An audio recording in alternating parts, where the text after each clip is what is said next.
Good afternoon, everybody. We are your Alabama real estate guys. I'm Braxton, And I'm Ricardo. and today we're hitting 10 tips for first time investors by first time investors. That's right. And these things are things that we have taken action on, and we're just not talking about them, just to tell you and whatnot. So these are personal experience. One of mine, or one of the things I did when I first started was I cut down all my expenses. I looked back about 3 months on what I was spending my money on, and a lot of the things I was spending money on were unnecessary stuff that I didn't need. They were, to me, they were just want, just because I had maybe the extra money, or you know, or I just seen it, I wanted it. So um, that would be my first advice to you: just cut down on all that unnecessary stuff. Live below your means, and so after that, all that extra money, you'll notice that you're just wasting like a couple $100 each month. So save all that, into a high savings account. Some of these accounts do only pay like 1% yearly. Find one that pays you like a 2%. That 1% will add up eventually over a period of time. So do that. On the other side, if you do have the time, if you're a single guy, single person, whatever, um, start working on a side hustle. So that's one of the things that I did. I picked up like a second job, a part-time job, and all that income that I was making from all that, I would save it. Because my other job, my main job, was able to take care of my regular monthly expenses, and all the extra income was just for savings purposes, because I knew what the end goal that I had in mind and what I was working for. So that's what I did when I first got started, and I did that for a couple of years, and until eventually I had a good bit of money saved up, and I started taking some action. All right. Well, number two, our second tip is going to be decide what your real estate goals are. And this is important because, we all the time have people who text us, call us, and say, hey, I want to get in real estate. I want to do this, I want to do that. And I'll say, well, what's your goal? How are you going to get there? So I think that's super important. Decide what you want to do. Do you want to be a flipper? Do you want to be a rental property buyer? Or are you thinking on down the road? Or that's going to be your biggest thing, because the way you strategize everything is going to play a part in that. So if you want to be a flipper, well, you need liquid cash as much as you can get. But if you want to do rental investment, just single family rental investments, you might only need $5,000, and you can keep recycling and save another five, buy another property, save another five, buy another property. Versus if you want to flip, you need a lot of cash, as much as possible. Or if you want to do multifamily, multifamily is a humongous money maker. But each of these three things, you just have to know what you want to do. What's your end goal in real estate? You can't just say, hey Rico, I want to be in real estate. Well, what do you want to do? What's your goal? So that's tip number two for me. Yeah. Another thing that I did after, the previous what I previously just talked about, was I started learning as much as I could about what I wanted to do. To me, I started off by getting my real estate license. That's not for everybody, but the way that I saw it was, well, if I can just be around the people that are in real estate, I can learn all those insights about the sales game and just start figuring out how everything is structured and put together. So, so I decided to just go in, get my license so I can get all those insights. But my main goal was to just start investing in real estate. But like I said, I just got it for the purposes because I wanted to learn everything about real estate, whether it was sales or investing, because I knew, to me, I could use that as leverage, or it would make the process of me getting to the point that I wanted to be at a lot easier and simpler. I would have a better idea of how to attack it or how to approach it, rather than not knowing or not having anywhere to start from. So to me, that was my starting point. So just start learning as much as you can, whether you get your license or not, or there's nowadays you got the internet, which provides you a lot of free information. YouTube, for example, or podcasts, or big big things that I use nowadays to learn or continue my education throughout the whole time right now. And books even too. I read some books as well every now and then, and those are good resources that I would use to your advantage to start learning. A lot of time people want to wait around until I say, well, I don't really have the money for it, so there's really no point for me to try to learn nothing. Forget all that. Start learning as much as you can, because as soon as you learn, when you do have the money, you're ready to go. Instead of just you build the money, and then after you got the money, you're gonna have to start learning, taking the time to build the time to where you feel comfortable. Well, I gotta make sure I know everything. So instead of just waiting around, just go ahead and be productive with your time, be smart about it, and go ahead and take action with it. Nice. Okay. Well, number 4, my second point is going to be networking. Networking. Talking to people. Hey man, I'm thinking about doing real estate investing. Because you never know who the next person knows. I might be sitting here talking about, hey, I want to start real estate investing, or you might get more specific and say, hey, I want to flip 5 properties this year.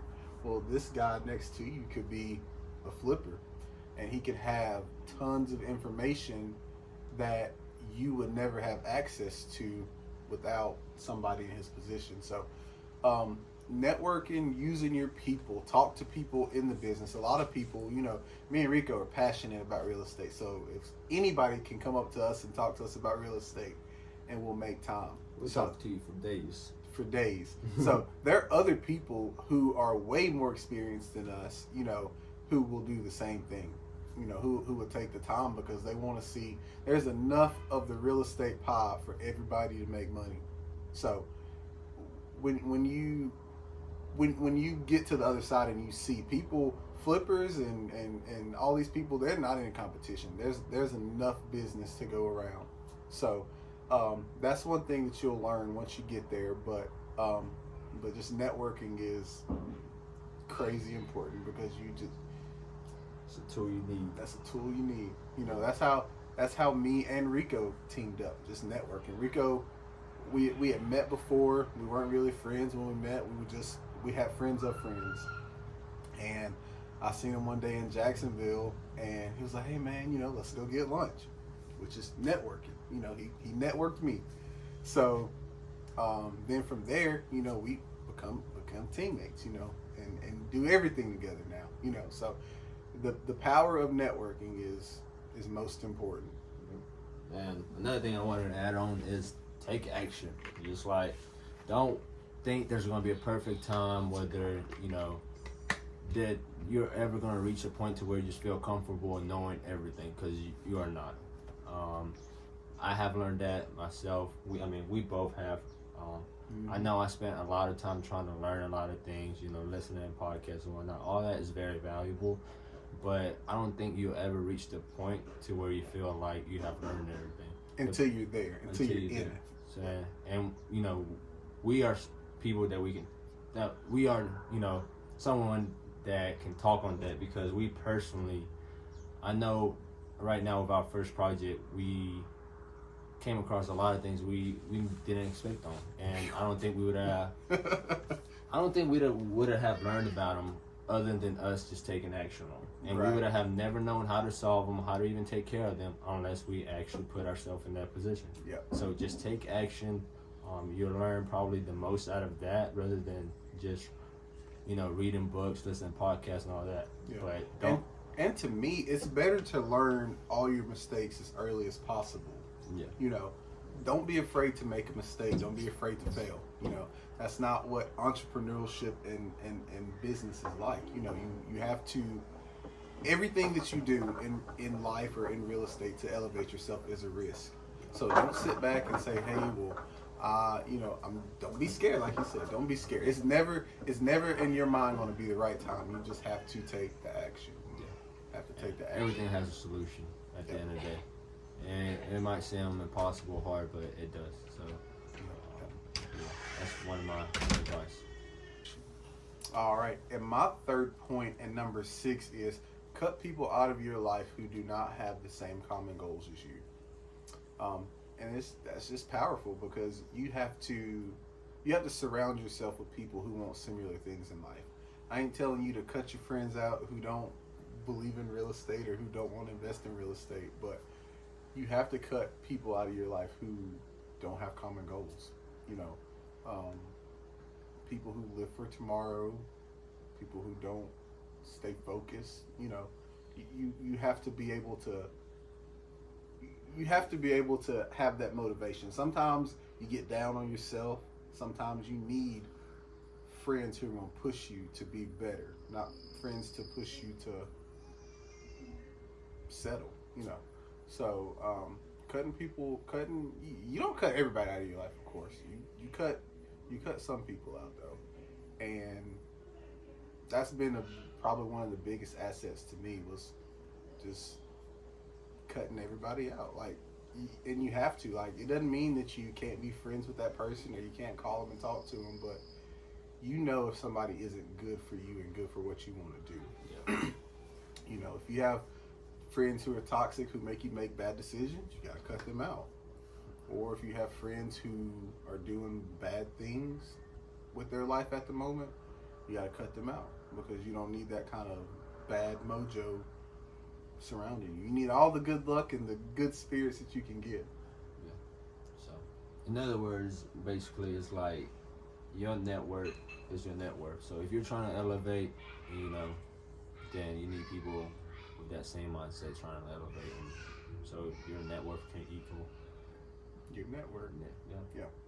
So, next thing we wanted to touch on was leveraging other people or relationships, and that's very important just because, let's say, for instance, me and Braxton, you know, we leverage each other, whether it's by pushing each other, like, you know, staying motivated, you know, holding each other accountable, or just leveraging each other's knowledge or each other's network, you know. So leveraging people is very important.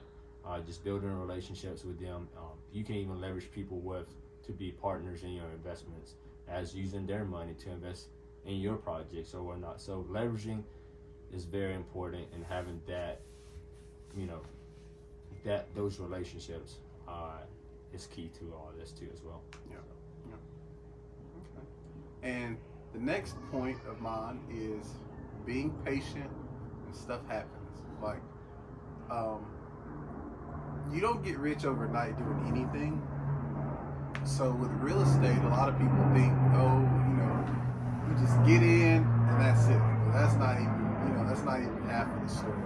So what you realize is it all takes time and it takes research and it takes patience. But so just getting in and having realistic goals. Like if you have goals to say, okay, well I want to do this many properties this year, and you have to sit down and detail what it's going to take to do this stuff.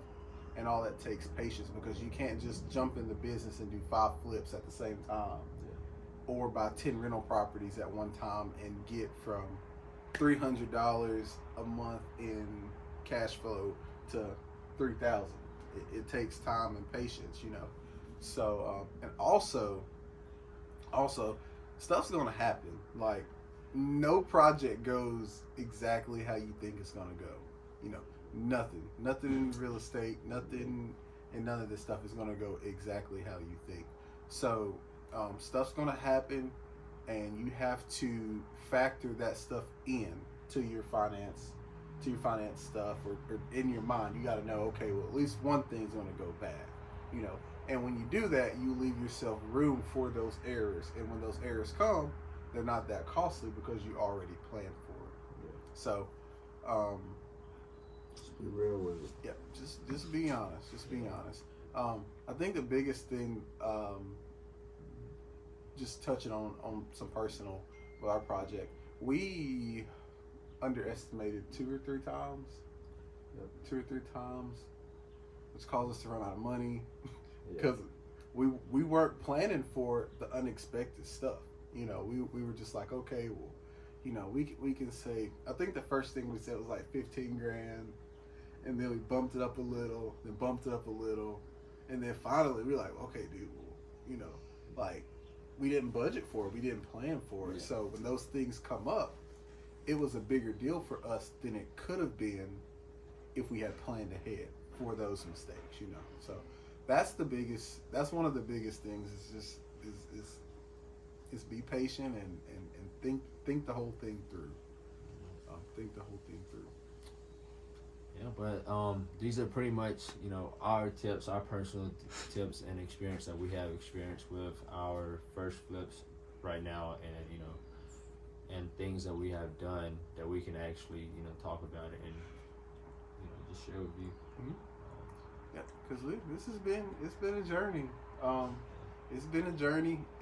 I wish I could say it's all been fun, but it hasn't. You know, there's parts of it that we love, that excite us, and then there's the other side that's like, like the early mornings, the work. Yeah. Flipping is a lot of work unless you have a lot of money. You already, you know, you don't have to do stuff yourself. But if you're a first time flipper, most likely you're having to do things yourself, and it's Sweat hard equity, work. baby. Huh? I said sweat equity, baby. Sweat equity, dude. We've given up weekends for 6 months. Given up weekends for 6 months, like every weekend.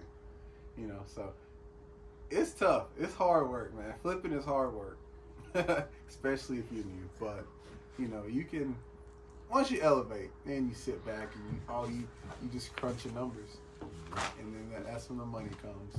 But one last point that I want to touch on is you have to believe in yourself.